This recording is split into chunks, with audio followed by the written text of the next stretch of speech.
you are. All right, Miss Chelsea, as we begin our time today, I just want to share with you, I enjoy visiting your classroom. It's always, you always have high expectations for your students, and they know what those are. It's always a welcoming environment. And you have great knowledge of how to group your students and what's going to impact their learning. So I just wanted to tell you that before we get started today. Thank you. We've set aside some time to discuss a lesson that you did, and it was Unit 4, Lesson 16. And as you reflected on that lesson and watched it on the video, what did you expect to happen before you taught that lesson?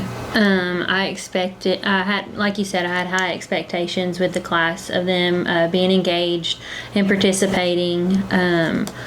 We went over some spelling words, so I wanted to make sure that they understood the correct way to spell those spelling words for our spelling test on that following Friday. And then I think that was it. Okay.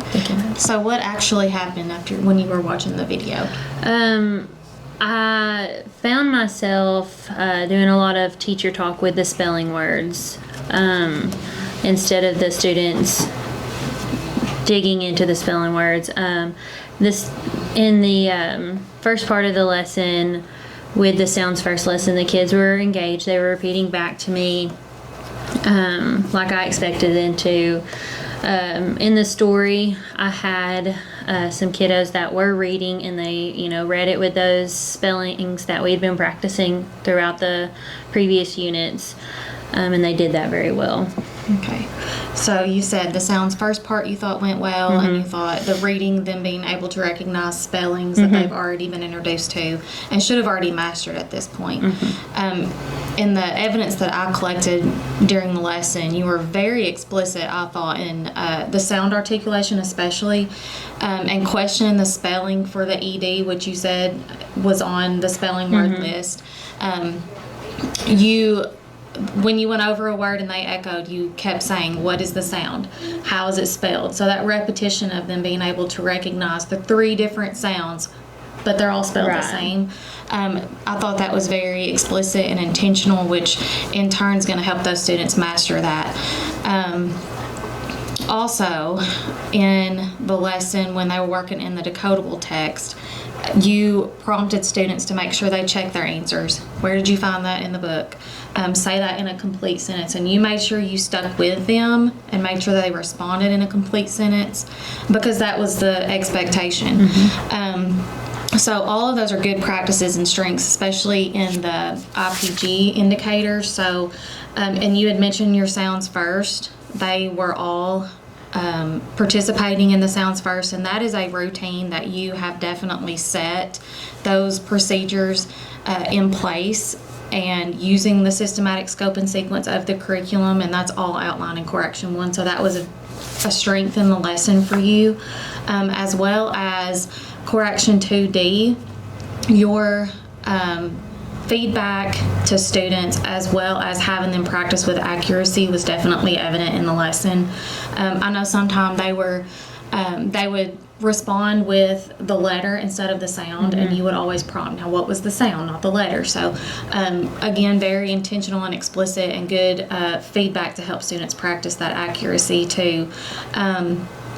Also, students all had the opportunity to practice connecting the foundational skills to making meaning and listening, and reading through the text. So they all had opportunity for that, because there were some words at the beginning, and they were in the chart for the lesson that you reviewed before they read the decodable text. So that was something else I thought that was a strength in the lesson too. If you could change something about the lesson, what would you change, if anything? I know Miss Adrian and I have had a lot of lessons that were very much teacher directed. A lot of teacher doing the talking, not a lot of students. So my biggest thing with that lesson was, for next year I want to be more, I want the students to be more engaged. I want them to be more into the lesson instead of listening to me talk. I know, especially with those spelling words, having them a list of spelling words and having them find the spellings and breaking it apart so they get a better understanding and it's more meaningful for them. Okay, so maybe having them have the opportunity to break it apart, having that list maybe in front of them so that they're actually manipulating it while you're Right. going over it. I think that's a good idea. What about in that lesson, the whole group reading of the reptile? It had said in the lesson to read the story as a whole class, one page at a time. Tell me about that part of the lesson. I had the select kids that I knew that could read the story and could help the others with understanding the story. So that I only had a select few kids, and instead of doing a whole group, I didn't do it technically whole group. I had those students read aloud to the whole group. Okay, so and you said they were fluent readers and using them maybe as the model. So in thinking about the purpose of that whole group reading,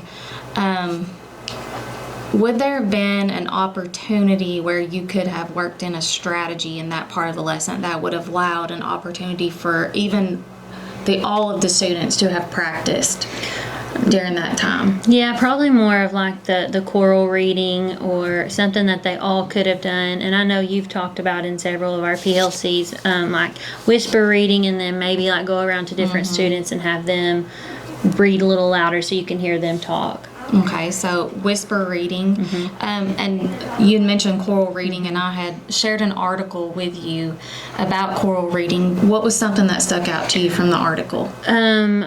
Just everybody is reading it, but even those students who can't read fluently, they can at least hear the story being read to them and then pick up the parts that they could read altogether. I really thought that was like aha moment. Okay, so in the article it did bring out about having even those students who are struggling readers who aren't as fluent. The article that was called Developing Fluent Readers mentioned choral reading and having them follow along to the text being read accurately, which you said you had chosen students who could model a fluent reading. At this point in the year, I think that's a great idea because there are students in the room who could model fluent reading. It doesn't always have to be the teacher. But in that part of the article too, it mentions having those students to at least make sure they were tracking. And you referenced that several times in the lesson. You said, make sure you're tracking, make sure you're tracking. So would there have been, going back to the lesson, let's look at it.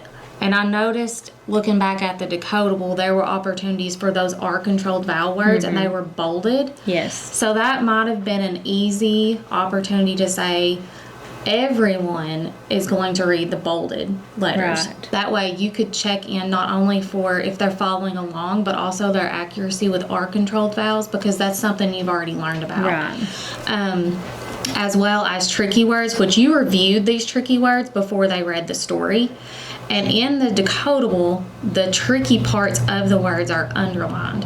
So that might have been an easy way to say, when we're reading, if you see the underline, make sure you're also reading those words. So that would have been another check for accuracy for even those struggling readers.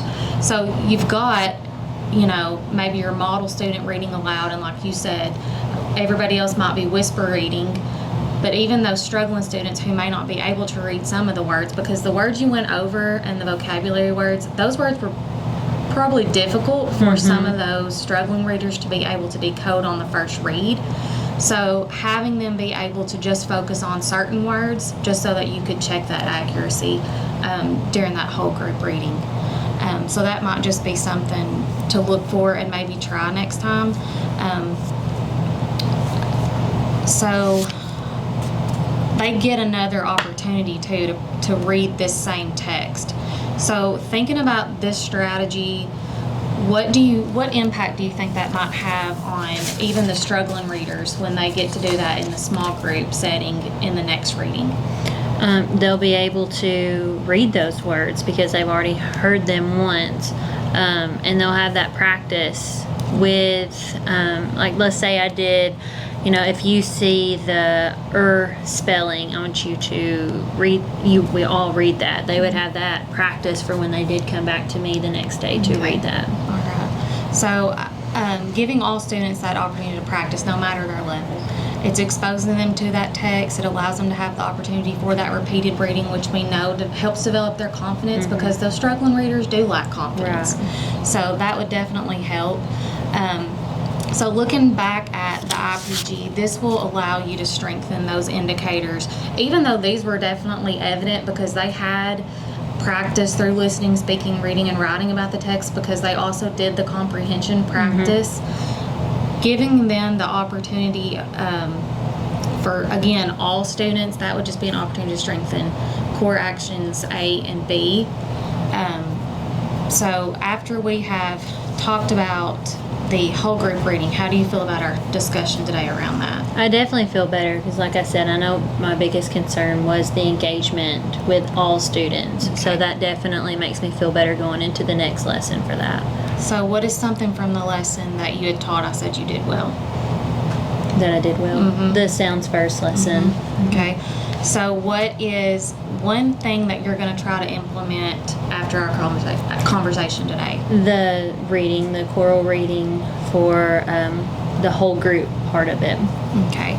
So again, thank you so much for your time. You do a great job in the classroom every day. We are certainly blessed to have you on board as one of our first grade teachers, and the impact you have on those kids is definitely is a good thing. So keep up the good work. Thank you. Thank you.